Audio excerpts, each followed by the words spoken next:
महाभारत का अंत पांडवों की जीत और कौरवों की हार या मृत्यु से नहीं होता है। महाकाव्य में पांडवों की मृत्यु शामिल है, जिन्होंने अपने रिश्तेदारों के खिलाफ 18 दिवसीय युद्ध जीतने के बावजूद एक खुशहाल जीवन जीने में विफल रहे। इस सांस्कृतिक रूप से समृद्ध महाकाव्य के अंत से बहुत कुछ सीखा जाना बाकी है। पांडवों के साथ भगवान कृष्ण युद्ध के बाद जीवित थे, लेकिन एक ऐसे मां के श्राप का सामना नहीं कर सके जिसने अपने सभी 100 बेटों को युद्ध के मैदान में खो दिया। गांधारी की पीड़ा की आग में कृष्ण और पूरा यादव कुल जल गया। कृष्ण की मृत्यु अंत नहीं है, यह वास्तव में अंत की शुरुआत है। कृष्ण की मृत्यु अर्जुन के लिए बहुत बड़ा सदमा थी। अर्जुन के पास वह सब कुछ था जो वह चाहता था, लेकिन उन्होंने अब जीवन में रुचि खो दी थी। उनका परेशान मूड उन्हें ऋषि व्यास के पास ले गया। ऋषि व्यास ने उन्हें सब कुछ त्यागने और हिमालय जाने की सलाह दी। अपने भाइयों के साथ परियोजना पर चर्चा करने और परीक्षित को हस्तिनापुर का राजा बनाने के बाद उन्होंने अपने भाइयों और अपनी पत्नी द्रौपदी के साथ हिमालय की यात्रा शुरू की। यहाँ यह उल्लेखनीय है कि परीक्षित अर्जुन का पौत्र और अभिमन्यु और उत्तरा का पुत्र है। अपनी यात्रा के दौरान अर्जुन ने भगवान अग्नि से मुलाकात की, जिसने उन्हें बुरी ताकतों से लड़ने के लिए दिए गए धनुष को वापस करने के लिए कहा। धनुष वापस करने के बाद और डूबे हुए द्वारका को देखकर वे अपने अंतिम गंतव्य की ओर बढ़ने लगे। पूरी यात्रा में उनके साथ एक आवारा कुत्ता भी था। भाइयों, जो जीवन भर के लिए अविभाज्य थे, उन्हें जीवन और मृत्यु के विचारों के सामने झुकना पड़ा। जैसे ही वे पहाड़ पर चढ़ना शुरू करते हैं, ऐसा माना जाता है कि पहाड़ के शीर्ष पर स्वर्ग है, लेकिन उनके लिए एक झटका लगता है। द्रौपदी उन 6 में से पहली थी जो जमीन पर गिरी थी। भीम ने युधिष्ठिर से पूछा कि द्रौपदी की मृत्यु जल्दी क्यों हुई और वह अपनी स्वर्गीय यात्रा जारी नहीं रख सकी। युधिष्ठिर कहते हैं कि भले ही वे सभी उनके साथ समान व्यवहार करते थे, लेकिन द्रौपदी ने उनके साथ भेदभाव किया, इसलिए आज उन्हें उस व्यवहार का फल मिला।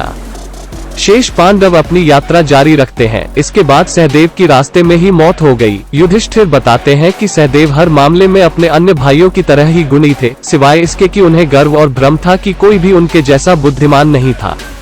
भाई मेरु पर्वत पर जाते रहे। अगला मरने वाला नकुल था। युधिष्ठिर बताते हैं कि यह सोचकर कि वह दुनिया का सबसे सुंदर व्यक्ति था, नकुल गर्व और घमंड से भरा था। यात्रा पूरी किए बिना मरने वालों में अर्जुन अगले व्यक्ति हैं। युधिष्ठिर भीम को समझाते हैं कि अर्जुन भी गर्व और व्यर्थता से पीड़ित थे। दूसरों को यह सोचकर अनदेखा कर देते कि वह दुनिया में सबसे प्रतिभाशाली और शक्तिशाली नायक थे। युधिष्ठिर, भीम और कुत्ता आगे बढ़ते हैं। भीम थक कर नीचे गिर जाते हैं। वह अपने बड़े भाई से पूछते हैं कि वह स्वर्ग की यात्रा पूरी क्यों नहीं कर पाए। युधिष्ठिर अपने भाई की लोलुपता के बारे में बताते हुए कहते हैं कि वह दूसरों की भूख के बारे में सोचे बिना बहुत खाते हैं और वह इसका इस्तेमाल अपनी ताकत का गौरव बढ़ाने के लिए भी करते हैं। यही कारण है कि वह नीचे गिर गए।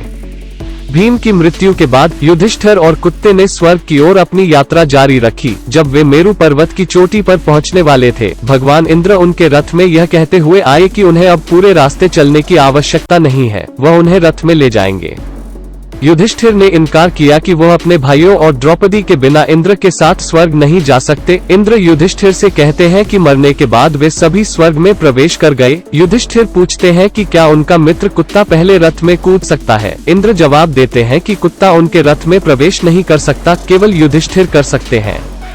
युधिष्ठिर ने कुत्ते को छोड़ने से इनकार कर दिया। वह दावा करते हैं कि कुत्ता उनका दोस्त है और अपने जीवन की यात्रा के दौरान अपने दोस्त के साथ विश्वासघात करना सबसे बड़ा पाप है। भगवान इंद्र ने कहा कि अपने भाइयों और पत्नी को छोड़ने के बाद उन्होंने बहुत योग्यता प्राप्त कर ली थी, फिर वो कुत्ते के कारण मूर्ख बनकर सब कुछ त्याग क्यों रहे हैं। युधिष्ठिर ने कहा कि जो मर चुके हैं उनके साथ न तो मित्रता है और न ही दुश्मनी। जब उनके भाइयों और द्रौपदी की मृत्यु हो गई तो वह उन्हें पुनर्जीवित करने में असमर्थ थे, इसलिए उन्होंने उन्हें त्याग दिया। हालांकि वह उस व्यक्ति को नहीं छोड़ सकते जो उनके पास जीवित है। इंद्र उनसे आग्रह करते हैं कि वह अपनी खुशी पर विचार करे, कुत्ते को छोड़ दे और अपने रथ में सवार हो जाए। युधिष्ठिर ने यह कहते हुए रथ में जाने से इनकार कर दिया कि वह उस कुत्ते को अपनी खुशी के लिए नहीं छोड़ सकते जो उनका साथी है।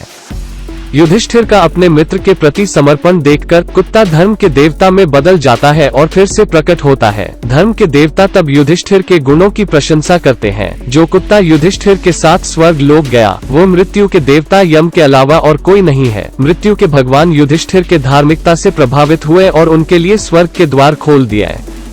स्वर्ग लोक यानी स्वर्ग पहुंचने पर युधिष्ठिर अपने भाइयों के बजाय कौरवों से मिलने के लिए आश्चर्यचकित थे, जिन्होंने महान जीवन जिया था। निरंतर अनुरोधों के बाद भगवान यम उन्हें अपने भाइयों के पास ले गए, जो अपने जीवन काल के दौरान किए गए गलत कामों के लिए नर्क में अपना समय दे रहे थे।